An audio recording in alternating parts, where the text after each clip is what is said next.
Personal Finance Presentation. Personal Financial Planning Overview. Prepare to get financially fit by practicing personal finance.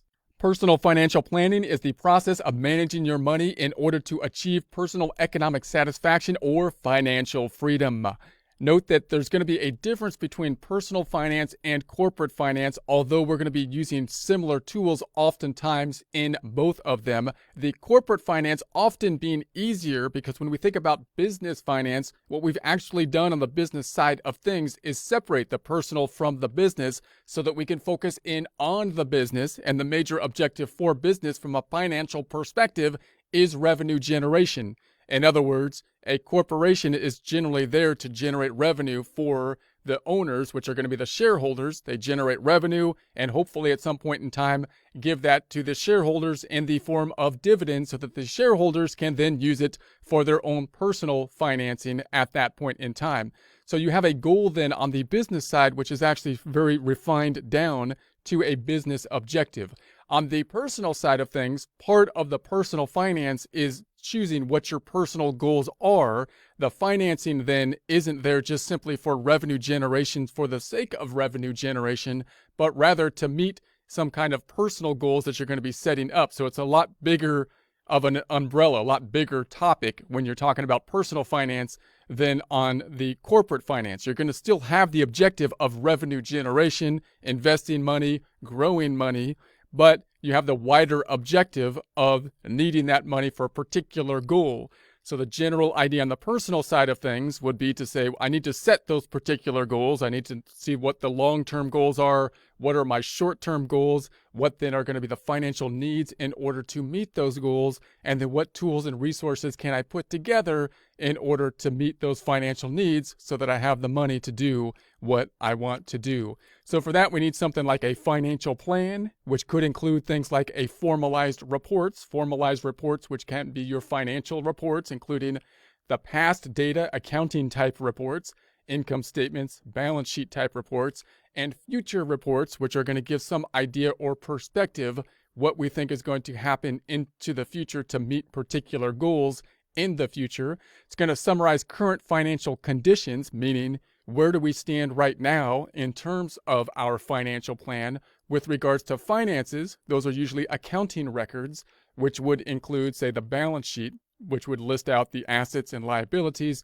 that you currently have at this point in time, as well as what your goals are at this point in time.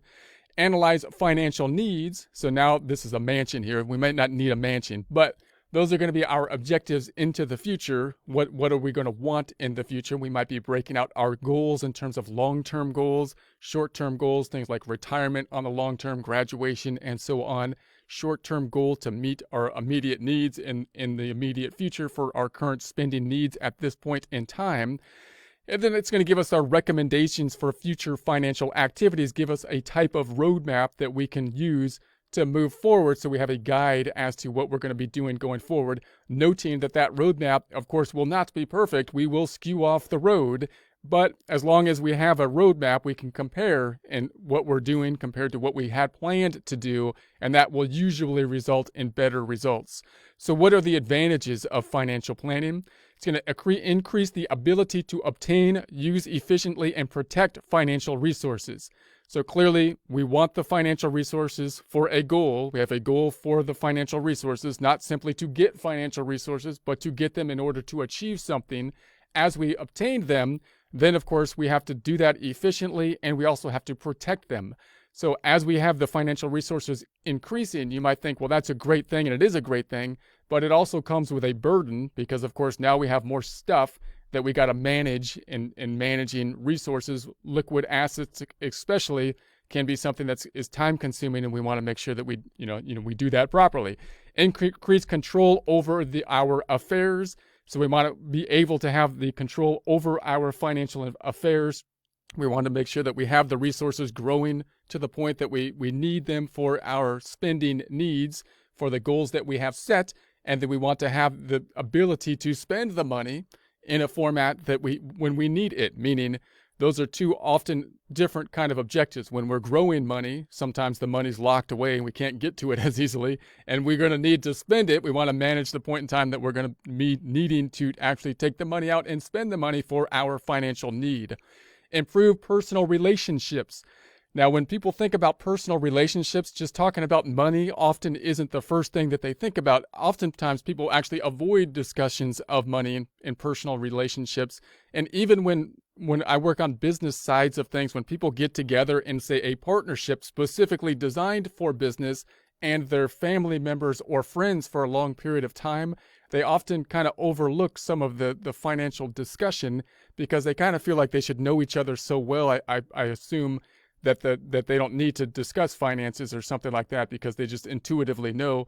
But usually it's really worthwhile to lay down what you actually want if you're in a partnership, like a business partnership in particular. What do you want financially? What do you want out of this partnership?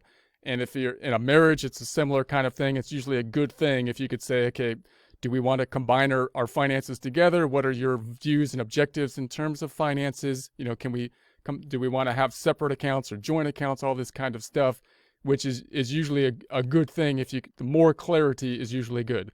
Provides freedom. Clearly, if there's debt or something like that, then that restricts our freedom. And if we don't have the money to do the things we want to do, then that restricts our freedom. So it's nice to have the finances to do what we want to do. Now, when we think about the financial plan, every person's life is unique. So this is where we got to try to categorize ourselves and say, okay, where do we stand in terms of where we stand with our current condition right now, and where do we want to be? We can try to group ourselves in some standard types of groupings, and doing so can help us look at what other people do or what typically people do in that stage of life and give us some ideas of what kind of planning we might want to do.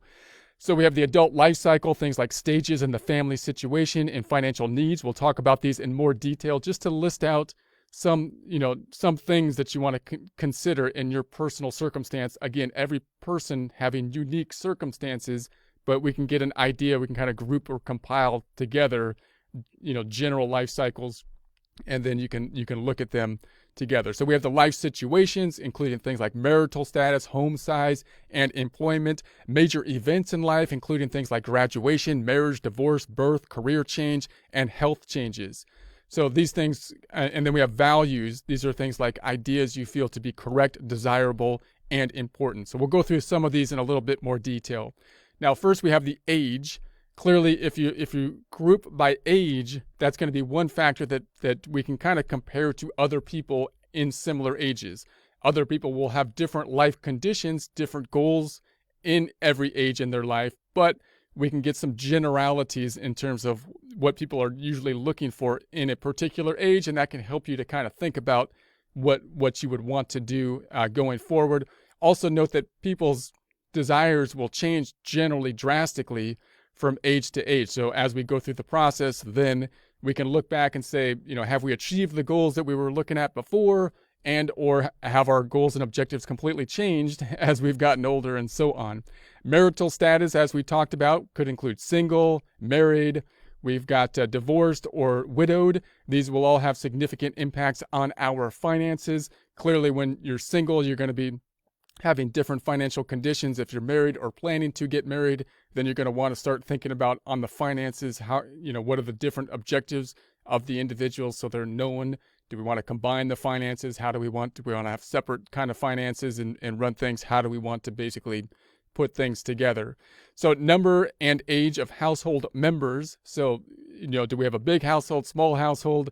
The people that are included and what we think our values or what our responsibilities are from a financial perspective for them will have a major impact. So are we in a situation with no other members in the household versus preschool children where we might have different kind of planning involved, responsibilities that we feel with relation to them?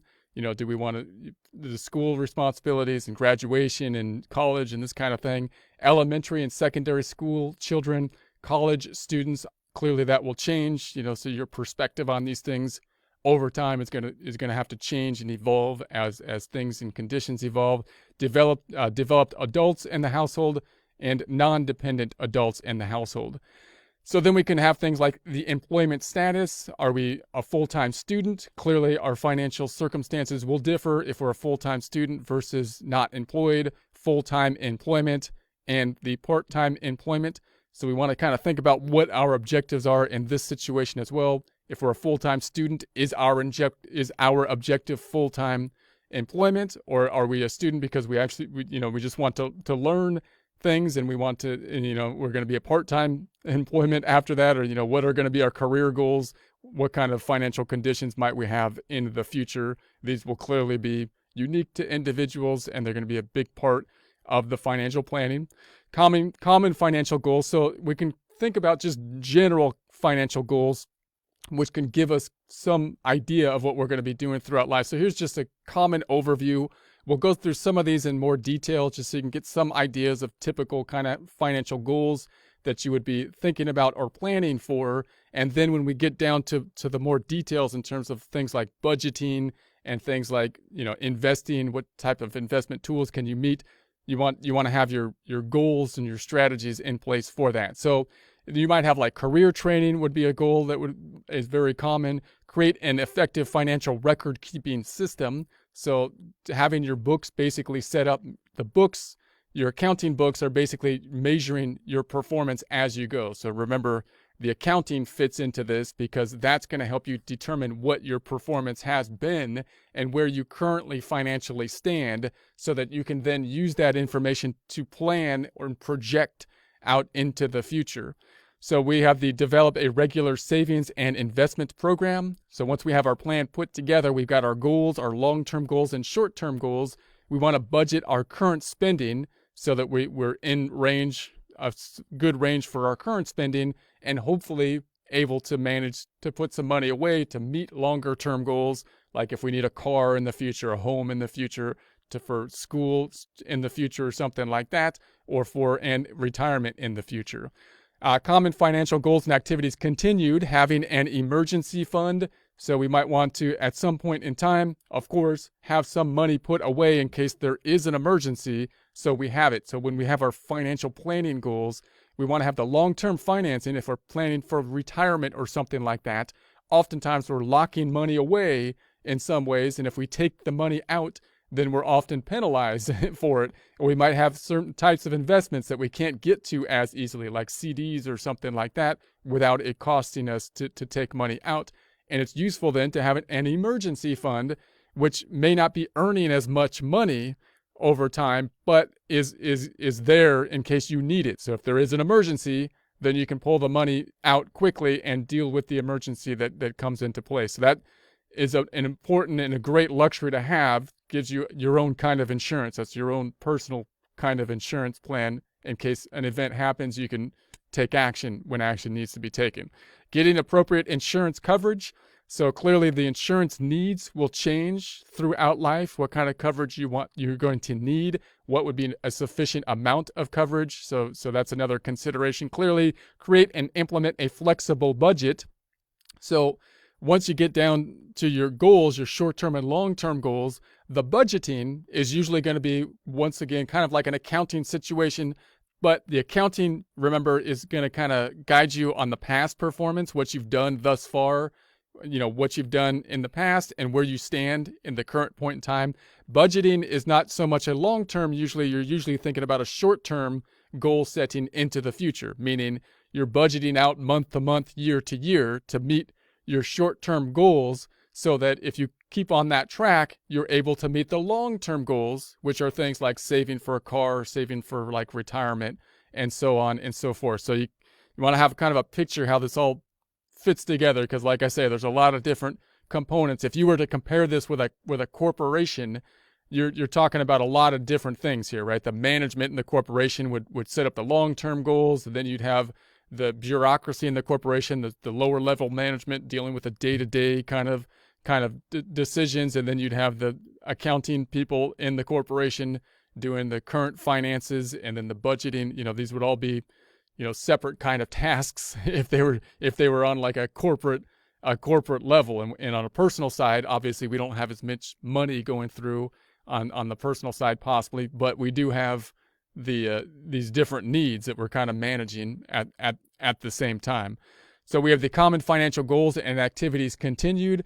We have the evaluate and pick investments. So that's going to be more in our long-term needs. So we're budgeting, we got our financial records, and now we're putting money away so that we can meet possibly our longer-term goals, things like buying a car, buying a home, retirement. And to do that, that's when we get into the investment scenario, which a lot of people, it's the first thing that comes to mind. That's only one component that we want to think about, right? We got to think about what our objectives are.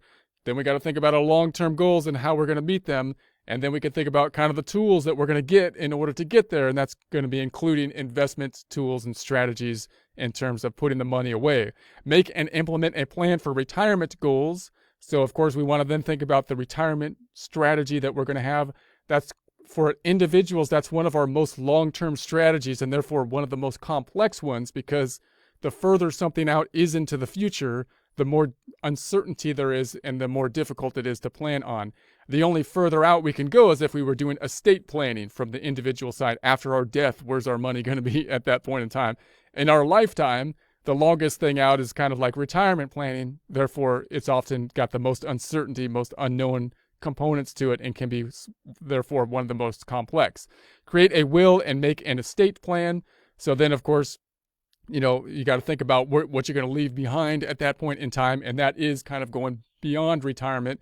And at some stage, different stages in the life, that, of course, will become more and more important to make the will and make it as easy as possible for the transaction. And that really is, a nice thing to do for your relatives, of course, if it's just lay out, this is how I want things to work, and make it clear. It's just like with the plannership and a partnership or relationships or something like that, the financial strategy, the more clear you are about it, usually the better off you are. So if you have your estate clear and your will clear and your estate planning, that's usually, a good thing.